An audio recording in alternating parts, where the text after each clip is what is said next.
Hey guys, welcome back. Deep in the Most. I'm your host DJ. And I'm your host Sav. And today we are on episode 19. We are almost episode 20. I feel like my chair's so low. I don't know. You've been sitting? Oh yeah, you have been sitting over here. Yeah, but I didn't adjust the height. I don't even know which is. That's cool. You just made it lower. Yeah, I don't know. Well, these damn buttons at the bottom. Try a different one. No, it's the one in the back. All right. Oh, so yes, today's a little bit of a more chill episode, and we are jumping into Excuse the Boys. It's wild time, so they have the zoomies for sure. But today we're going to dive into some ancient / lost civilizations. Today we have 2 of them. So. Yeah, and you can tell by the title of the episode what 2 civilizations they are. But before we get into that, you know what time it is. It's time for our current events. Events. Sorry. We need a soundboard. That would be fun, yeah. Once we, start... I don't know. Once the podcast starts to grow a little more, and I would say by the time, episode 50 rolls around, quality is going to continue to rise. Oh. We do have microphones and we do have headphones, but sorry. Okay. Yeah, we do have microphones and we do have headphones, but our computer situation right now is just not working out, and we don't have a recorder to actually record with our products. So yeah, we're working with our phones at the moment, but it works. Without further ado, let's go ahead and get into these current events. And do you want to do the first one? Yeah, sure. I'm down for it. Okay. Space sperm. Yeah, sounds disgusting. Yeah. Scientists are working on trying to send 6.7 million samples of sperm to the moon. Why? To the moon. Oh my God. Just in case. I mean, it's kind of smart if you think about it. That's funny as hell. Of course, just in case. They'll be launched inside of a vault. Which, I mean... To keep them safe. It doesn't make sense. Yeah. If they're going to do it right. You wouldn't just send them out there in a plastic bag, you know? Similar to Noah's Ark, scientists want to send these samples into space. Seeds, sperm, eggs, and DNA to keep a copy of our life form safe. Yeah, and which is honestly smart as fuck. It is, because they pretty much have the fear of humanity being wiped out, which is very likely. There's anything could set us off. Yeah, so I mean, a nuclear bomb could go off at any second. Anything could set us off. A meteorite could hit right now. If we keep going, and we just wouldn't know. So yeah, they want to be prepared just in case something like that were to happen. Right. That way there would be some type of proof that we were here. Right. There was somebody here. We were at least smart enough to get some samples to the moon. So that way other intelligent life, if they find those samples, they can possibly, if they have the technology, I would say if they have the technology to travel throughout the galaxy and to the moon, they would have the technology to create life recreate life, I guess you could say, clone it. So it wouldn't be too far-fetched. They already cloned it. Oh, I know. We're going to get into it, too. In any case that humanity gets wiped out, our traces won't be forever lost with this awesome plan. Yeah. So, really just a... leave our mark, I guess you could say. But it's not going to be DNA and sperm from just anybody. Oh, hell no. Athletes, scientists. Yeah, the people that, matter. quote unquote, matter. So, continuing on with our current events, we have Russian resurrections. About 2 decades ago, archaeologists in Siberia uncovered the remains of 3,000-year-old, I don't know if it's Scythian or... Scythian? I'm gonna say it's Scythian. I feel like the C is silent. Okay. So yeah, 3,000-year-old Scythian warriors and their horses. Instead of allowing them to rest, though, Russian Defense Minister Sergei Shoigu has announced his plan to clone them. And the remains were found in the Valley of Kings. I'm not too sure where what that is. but it sounds cool. You've never heard of that? I've heard of it. Never heard of that. What? Nope. I've heard of it. I just don't know where it is, per se. They discovered elements of horse sacrifices and horse harnesses as well. Because there were, like, horses found with these remains. And apparently, like, if they had harnesses and stuff, like, they knew what they were doing. We live in a very weird world, man. Yeah. Trying to clone them, though. Like, right. For what? Why? It might be That's faster. weird. I don't know. Like, what do you plan to do? The world may never know, I guess. All right, now we're going to jump into the ancient and lost civilizations. And I'm going to go first. And my civilization that I decided to cover is Angkor. And apparently Angkor is like one of the most notorious, like the most known ancient and lost civilizations. I've personally never heard of Angkor. But it's one of those popular ones, kind of like Luxor in Egypt. Like the city of gold. Mm-hmm. Yeah. And kind of like Atlantis, too. Like, everybody knows about Atlantis. But apparently a lot of people know about Angkor. So if you've heard about Angkor, comment. It's where you can create a podcast and get paid. I swear, that too. I know, it's kind of fitting. So, Angkor was located in Cambodia and built within a mix of forest and farmland in Siem. Ooh, nice, Cambodia. I don't know if I'm saying that right. Siem? I've never heard of it either. I'm gonna just say Siem. I bet it's pretty, though. A mix of farmland and forest. That's cool. That's you get the best of both worlds, kind of. Yeah. So... Oh, okay. Whoa. It's in Siem Reap province. During this time, Cambodia was known as the Khmer Republic. Wow, guys, we're going to be fucking up names all throughout this episode. You're doing great. So just bear with us. Looking on a map, Angkor was located north of the Great Lake, which is Tonle Sap, and south of the Kulin Hills. Nice. That sounds cool, the Kulin Hills. Where you at? Ramen cooling. Just cooling and cooling. So, in present day, what was once Angkor is now considered northwest Cambodia, and we'll kind of like show a little piece of the map just so you can get a gist of where it would be. The beautiful city of Angkor was created to be kind of like a water smart city.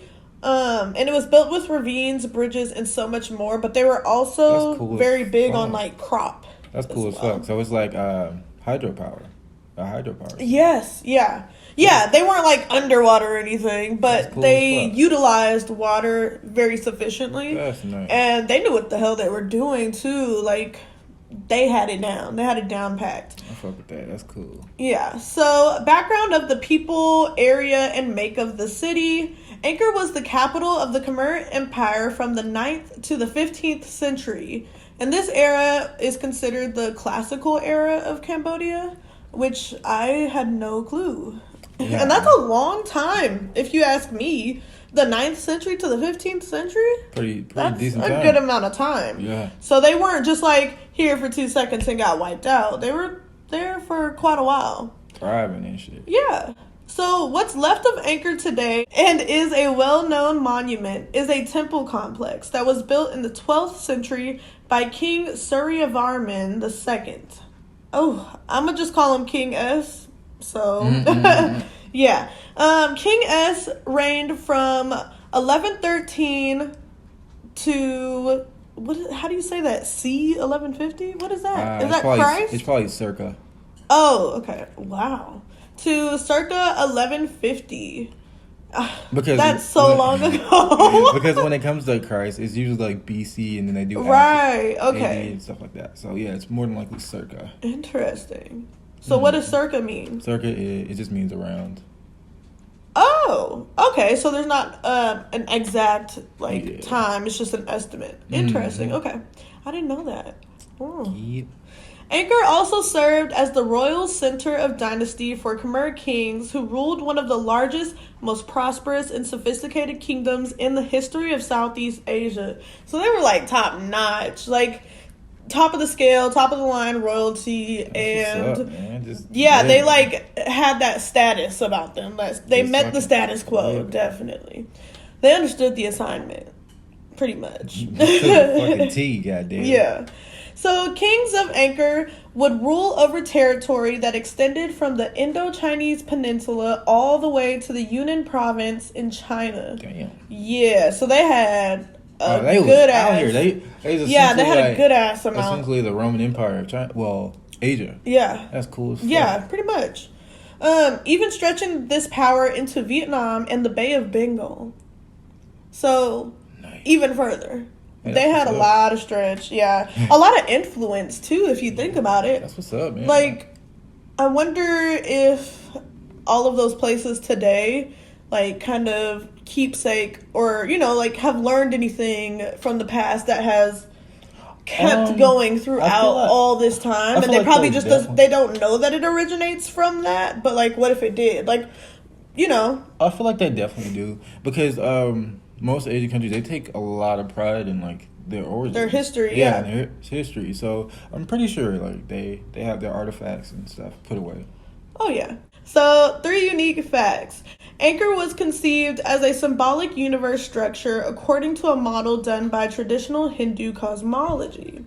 With this in mind, Angkor was created around a central mountain or like a pyramid temple, and it is believed that this mountain or pyramid was home of the gods in this region. So, this reminds me Chinese of... Mount Olympus. Right? But this That's reminds funny. me of... I forgot what pyramid it is. It's like that main pyramid that's like on the axis. Like it's in the center of the earth. Like the calculations and like where it's set up is literally like the highest point and it's like the center of the earth. And we don't know how Egyptians were able to literally line it up perfectly with like the equator and everything to literally utilize all elements and like harness all the energy that they can, more for like a spiritual sense. It reminds me of that because they knew what they were doing, Right. Like, how would you know that mountain or that pyramid temple has that type of power to it, They had to have some type of... Guidance. I don't know. Yeah, something. For it to be the exact center of the earth, though, like, that's fine. Exactly. Like, if anything, if we ever do get to the point to where we can utilize power, like, from space, I feel like it will definitely have something to do with that specific pyramid. Oh, yeah. It would make sense. And it's got to be there for a reason. Yeah. It's probably an energy powerhouse. Probably fucked around with, like, the magnetic field of Earth and shit. Yeah, definitely. But going along with this, like, I was saying that Angkor is very big on water usage and how they utilize water. But apparently they're very big on cosmology as well. And, like, the stars and spirituality. Come here, son. Come on. Yeah, they're really big on all of that. And yeah, it was like the main focal point of a lot of their beliefs. So a few notable features of Angkor include reservoirs, canals, and moats. Angkor was primarily in charge of water. Angkor was primarily in charge of water control and rice irrigation. So that's the type of crop that they did was rice. Yeah, rice is a big thing. Which makes a lot of sense. It's Yeah. in Asia. So, and I think even till this day, rice crops are very big. Yeah, hell yeah. At some point, Angkor Thom was the name given to Angkor shortly after the ruling of Jayavarman is that 7th? That is 7. Okay. The 7th. Dubbing this civilization the Great City, which I think is a pretty Very damn fitting. name. Yeah. It is pretty damn great.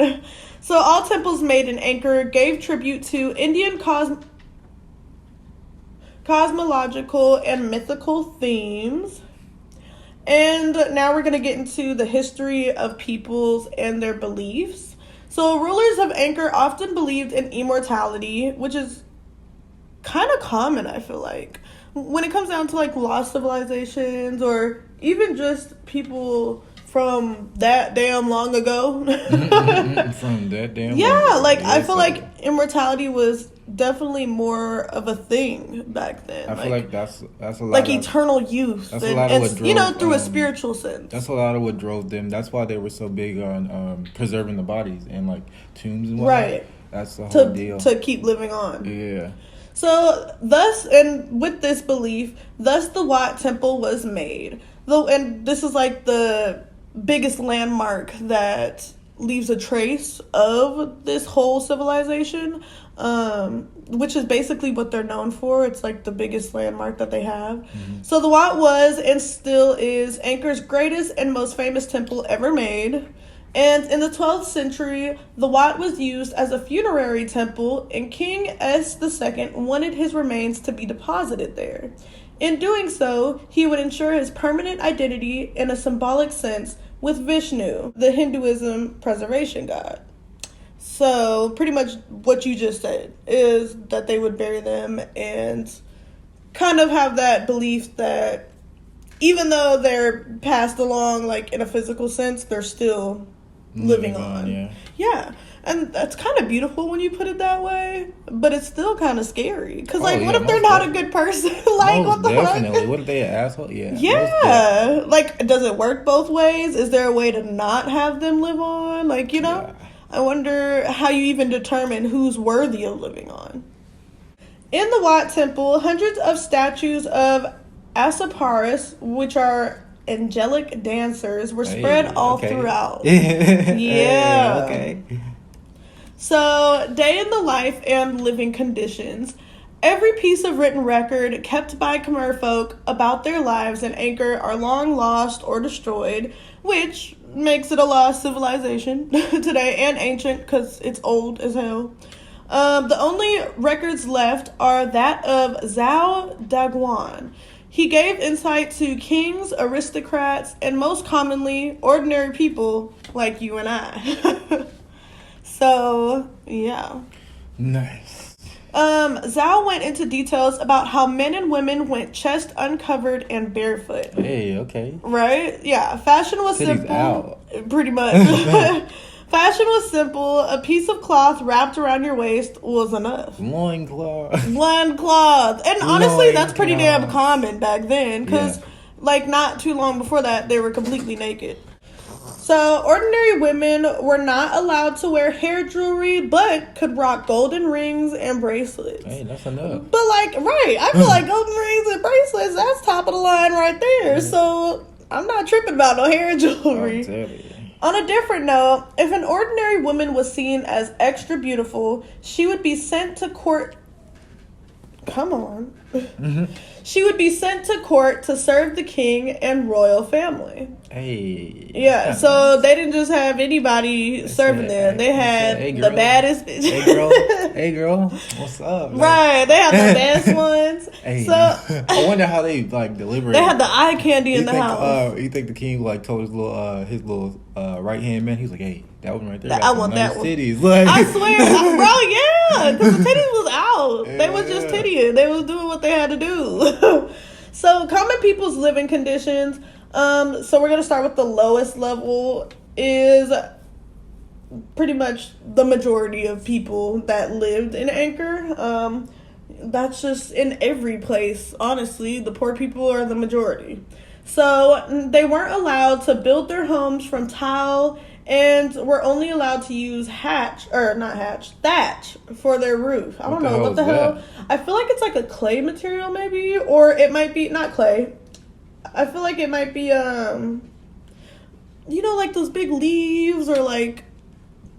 I know what you're talking about. Like something like that. I don't think that they were allowed to have anything nice, Whack. Yeah, so the size of a home is determined by wealth, never daring to emulate or overstep the styles of the great houses. Okay, so AKA royalty. So it's like, fuck it, you can do what you want to do as long as your shit don't look better than mine. Yeah, okay. And rightfully so. Yeah, I mean, I get that. if you're If you're royalty, it's like, Yeah. my shit got to be cream of the crop. Like, Yeah, you gotta have the best of the best. But at the same time, it's like, damn, what if I had a good idea? Yeah, what if I'm just good at what I do? Damn.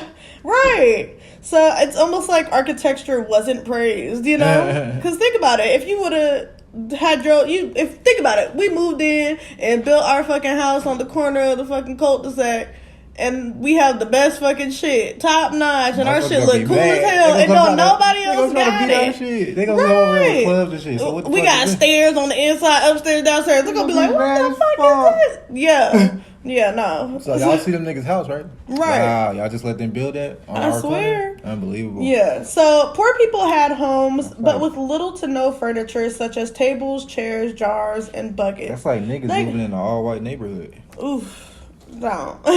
Sorry, guys. No, that's like the YouTuber houses. They be having the nice ass houses. Let me stop. With no furniture? Yeah. No, but like, they couldn't have tables and chairs. Like, damn. They couldn't even have a damn jar or a bucket. How are they supposed to wash their ass? Because I'm sure that's how they did it back then. They didn't have a shower. Or they go get in the river. Oh, damn. This was a long time ago. All right. Food and festivals.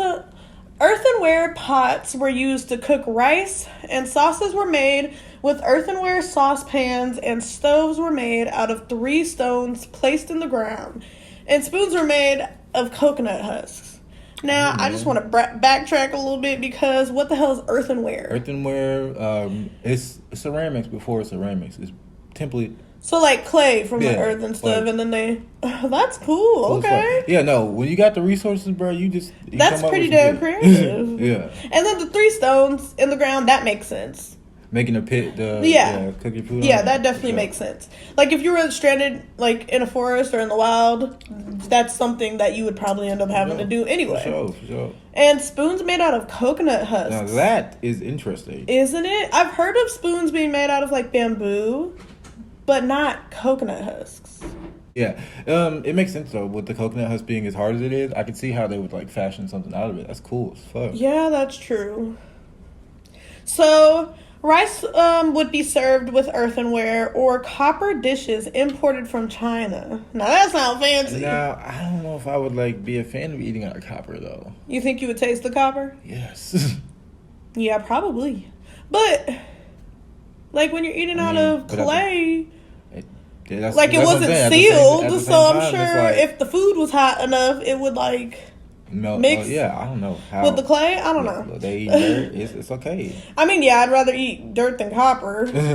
So sauces were then served in a small bowl made of leaves from a tree, which is pretty damn incredible. Innovative, man. Hell pretty yeah. Innovative. And they didn't leak, and even when they were full of liquids, like they wouldn't leak at all. They were tight woven. Yeah. When it worked, it worked. So fish was their primary protein source, like us. We're pescatarian, if you didn't know. Except for on our cheat days. Hey, we don't talk about cheat days. Yeah, we only got 1 cheat day a week, but even then we sometimes don't eat meat. Love you guys. Games. Or not meat, but you know. Yeah. Non-seafood. Beef and pork. Yeah. So, and chicken. And poultry. Yeah. So, games and festivals were very common, and festivals were typically held every 4 months. And the last, I swear to God, that was getting lit all the time. All the time. It's that time, y'all. And the last month of every year, they would play very competitive ball games. And that sounds fun. That shit. I wonder, like, if that was kind of like their Christmas in a sense. Like, before there ever was a Christmas. Because it's kind of interesting that it was held the last month of every year, kind of like how Christmas is, like kind of one of that big thing that you look forward to at the end of the year, because I'm pretty sure that was something that was looked forward to throughout the year. Oh, hell yeah, nigga, we get to beat like each other. Like a big celebratory thing. We get to beat each other up for a couple of days, eat, get drunk. Yeah, exactly. Because those games back then were hella violent. So, yeah, they were. So people would die with stuff like this. So, at grand festivals, Angkorians would witness fireworks shows, captivating dances, insane wild boar fights, and royal reviews. Bro, that's all lit. So take me back. They had a fashion show, goddamn. Dude, they saw fireworks. Yeah, that's how that right there. How were they able to make fireworks? Like, How did they do that? Well, the way that I'm picturing it is they probably built a fire and threw like shit that like pops and it just pops up and then boom. What boom, the boom, hell? boom. It would I pop. don't fucking know, but they did it.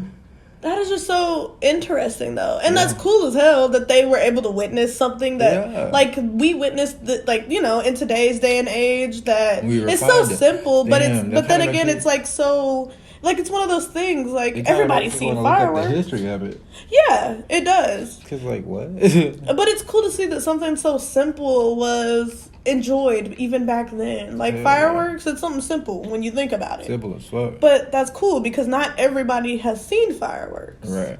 So, and then, you know, captivating dances, going along with the angelic dances as well. Wild boar fights, that sounds dangerous as fuck. Yeah, that sounds dangerous and kind of interesting. But honestly, like, seeing animals fight, I'm not a fan of. Yeah. No, but I know that back in the time, that was their entertainment. That's like live TV right there. And the royal reviews, I'm gonna get into that. That's an old-fashioned show. I swear it is. No, it's not. It's not. But that would be cool as fuck too. To start the new year, royal reviews were conducted, and they would consist of the whole population of the kingdom gathering at the temple to be reviewed before the royal palace and accounted for. So like a consensus. Yes. That's cool as fuck. Yeah. Okay. So maybe they were dressed to the nines in their little cloth, had some little beads on there or something. Because I know they wasn't speaking though. You know what I'm saying? I don't know what they were speaking. That's crazy. I wonder what they were speaking. Damn, language is a wild thing, but that's a story for another time.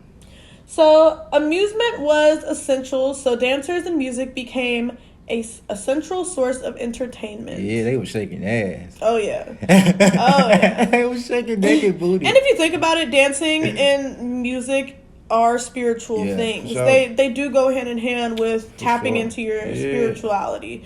And it's kind of cool because it definitely ties along with their beliefs. But it's just cool because, like, fuck that shit that we still have today, and that's never gonna go away. It's just gonna keep changing and progressing with the time. So I wonder what kind of dances they did, and boy, I wonder what that music was sounding like.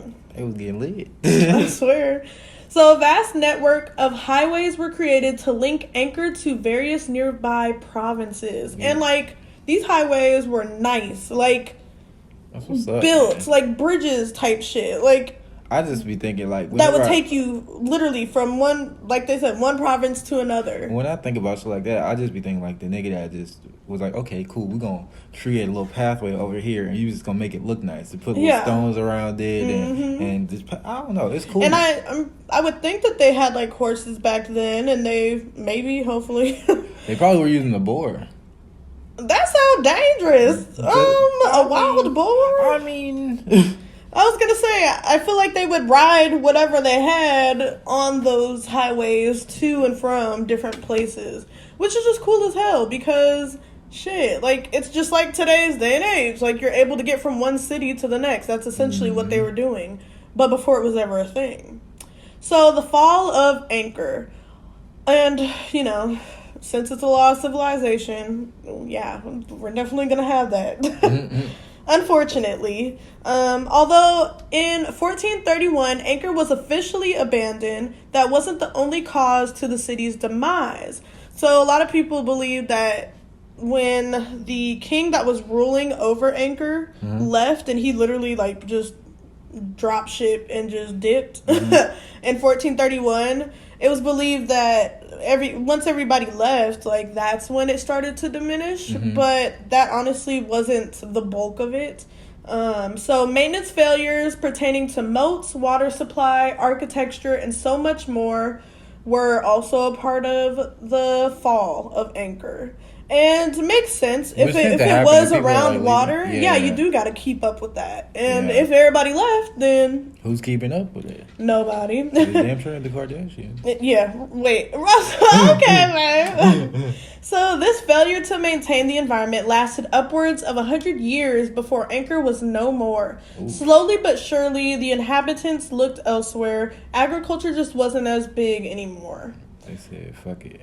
Yeah, exactly. Yeah, I guess they just got bored of it. Yeah, which is so interesting for it to be as beautiful and like remarkable as it was. Yeah. So, as for the make of the city, it's believed that intense monsoon rains that were followed up by an intense drought in the region caused widespread damage to the city's infrastructure, causing it to completely just collapse. Knowing what I know about Southeast Asia and how they do have a monsoon season, this makes a lot of sense. That's just hella fucked up, though. Like, yeah. That was just the last of it. Like, all of that just gone. Yeah. You know? It's crazy how something could just basically disappear. Yeah. Just... Exactly. And this left the legacy of the great city nice. Of Angkor. Yeah. Angkor. I know. And speaking of Angkor, it's time to thank our sponsors. It is. Yeah, so we're going to go ahead and thank our sponsor, Angkor, and we will get back to you guys for our second Lost Civilization. See you soon, buddies. If you haven't heard about Angkor, it's the easiest way to make a podcast. It's free and it's easy to use. There's creation tools that allow you to record and edit your podcast straight from your phone or computer, making it the best user experience around. Angkor will distribute your podcast for you so it can be heard on Spotify, Apple Podcasts, and many more, making it so you don't have to upload to each individual platform. And the best thing about it, you can make money straight from your podcast with no minimum listenership. It's everything you need to make a podcast in one place.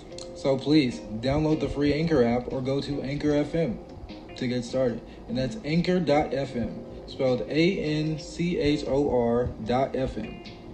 So what are you doing? Download the free Anchor app now. And we're back like a booty crab. So, now we can get into our second lost civilization. This one is Catalhoyuk. I don't know if I'm saying that right. If you're Turkish, please correct me. That sounds like a mouthful. It looks like a mouthful. Right. What was and what is. So, we're going to look at the origins and the discovery of this lost civilization. One of the largest and best preserved Neolithic proto-civilizations. And what is that? Neolithic, this was the time period where civilization started settling down more. Oh. So, yeah. That's becoming more of like a society. Mm-hmm. Coming together more. Yes. Okay. And it was located in southeastern Anatolia, which is Turkey today. Oh, that's cool. Mm-hmm. Wow. And it was founded in approximately 7100 BC. See, damn, so this one's even older than Angkor. Mm-hmm. What the hell? The civilization lasted from 7100 BC to roughly 5700 BC, but it had a... Wait, how did time work? Isn't that backwards? Yeah, I don't know. I always get confused about that. I think how does that work? I think the 7100, I think that's like, I guess it's like older, and then it goes down, and I don't know how it works. That's weird. Yeah. If you know, let us know. Yeah, I don't know we don't know specifically how it works. But they had a great time of flourishment between, around 7000 BC. So things were good for a good little minute, at least from what I gathered. And yeah, that's a pretty substantial amount of time as well. For sure. And its current location is Konya Province, Turkey. I've never heard of Konya. I've never heard of it either, but I thought it was cool when I looked Turkey would be cool to like travel to. For it's sure. really pretty out there. For sure. The inhabitants and their way of life. So, on the plains of central Turkey, a group of Neolithic people settled at the edge of a river. And nice. They weren't exactly like a hydropower city, but they stayed on the edge of the river. But that's still smart to stay there. Which is always good. You should always, if yeah, you're going to be in nature, you got be a by protein supply source. You exactly. got water that you could potentially clean. I don't know if they knew to like clean water back then. But, I mean, I'm sure they were like, fuck it. We've got water for bathing. We've got water for cooking. We got water for drinking. We got water for everything. So, yeah, that's really smart. Hell yeah. The town they built there, now known as Catalhoyuk, grew to about 8,000 people and 2,000 houses.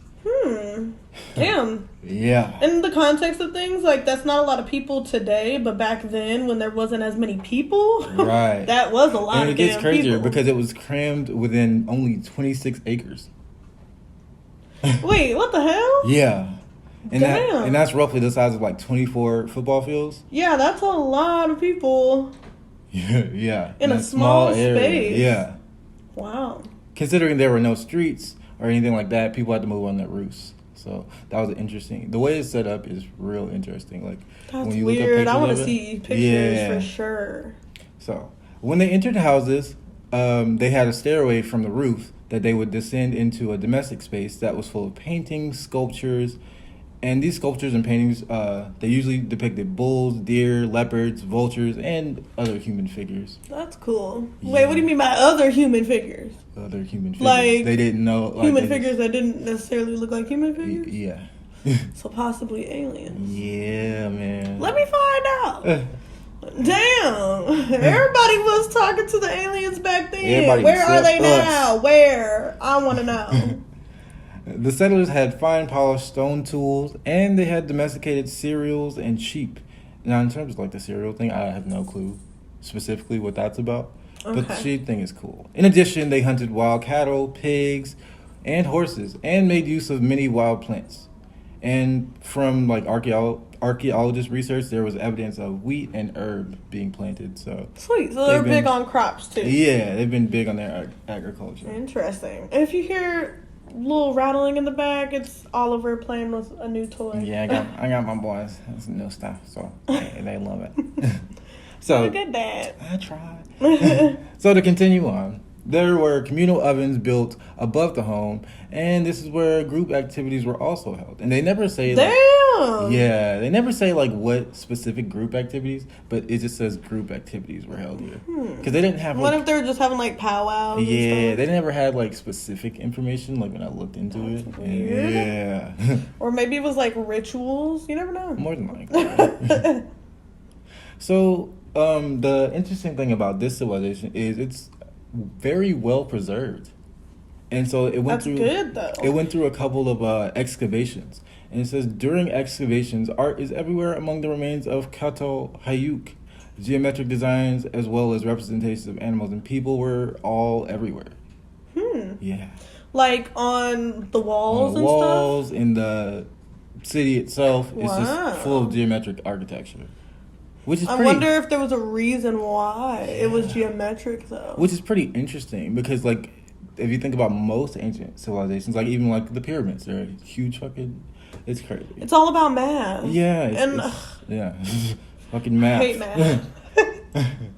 The volume and variety of art in Catalhoyuk is immense and must be understood as a vital, functional part of their everyday lives and its ancient inhabitants.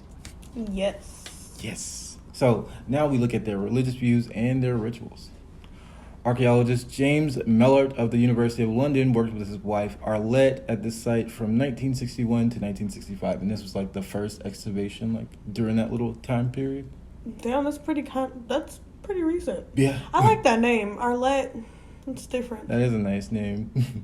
So, James discovered a figurine of a naked woman seated with felines around her and her hands resting on their heads, presenting a tame nature.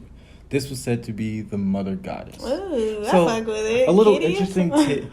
interesting tidbit about this part.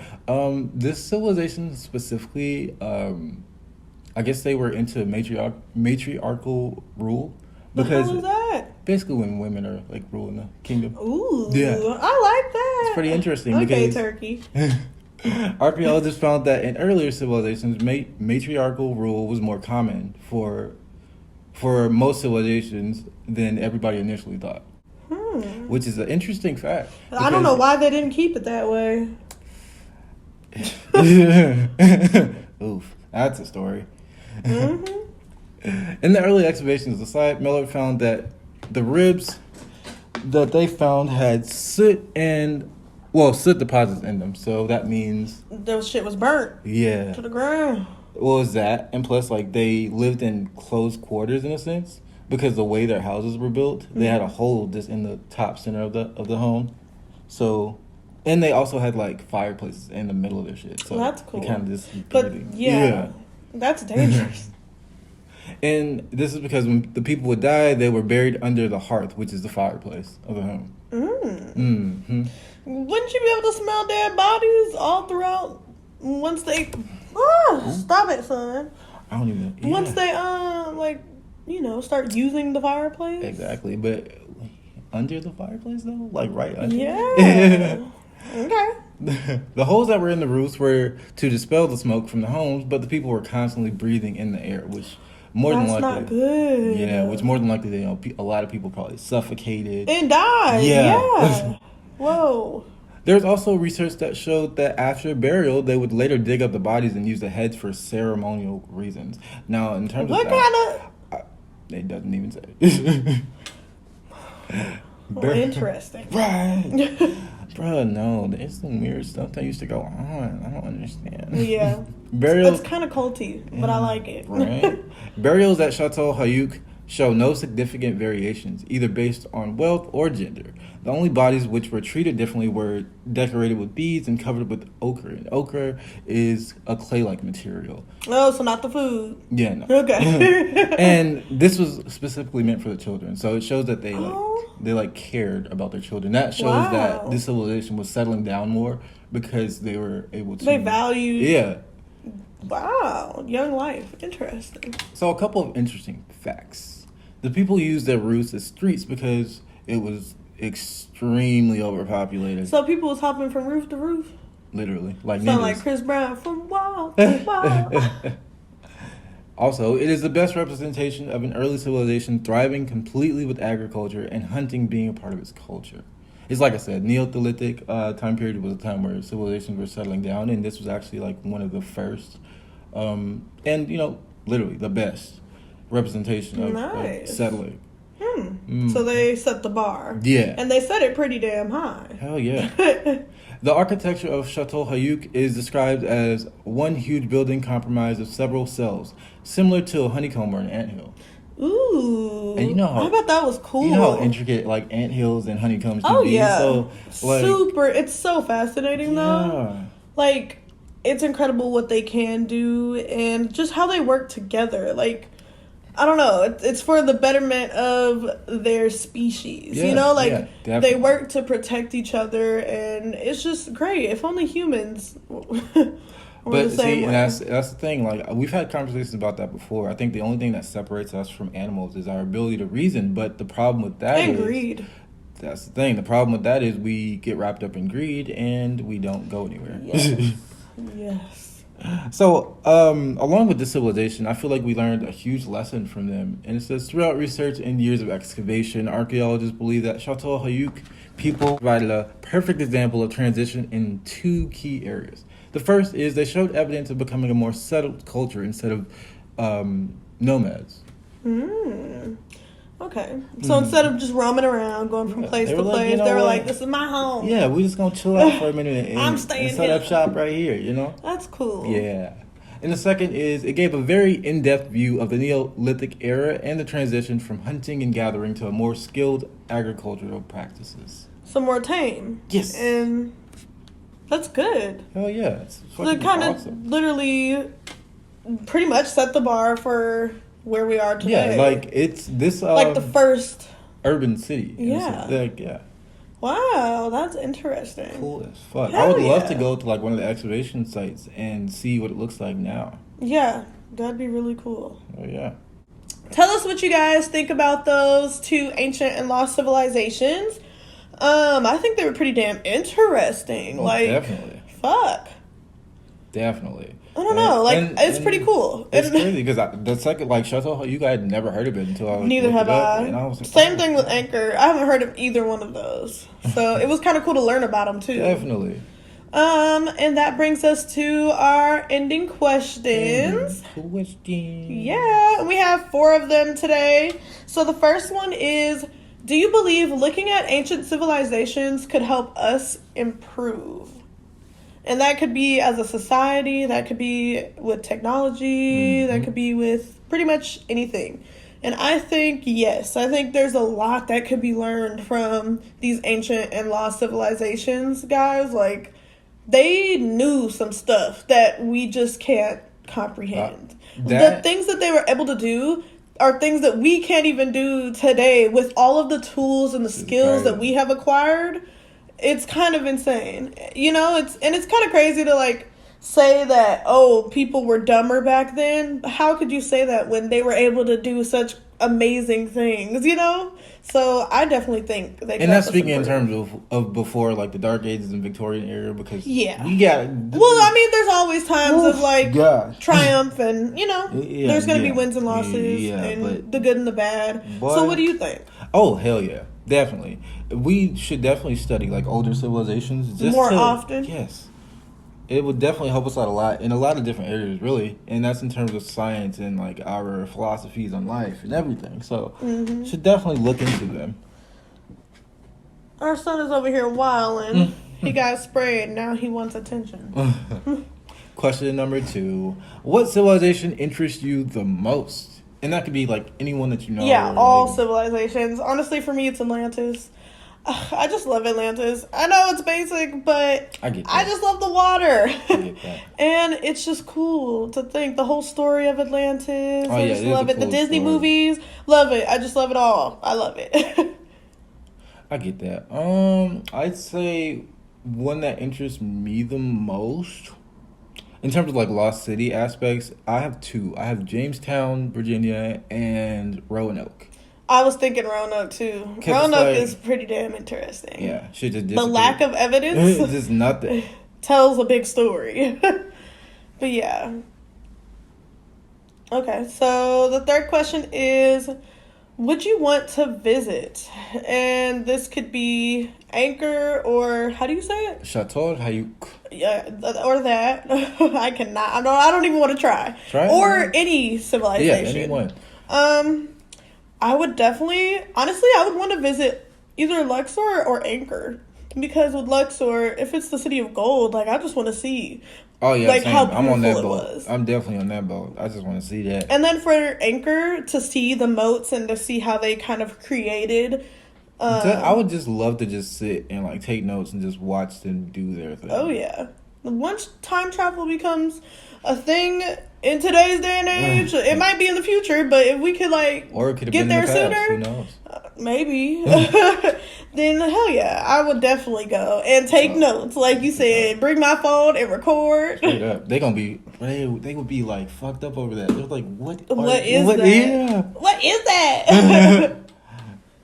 that? Question number 4. Wait, you didn't answer. Where would you? Oh no, I said I was on board with Luxor.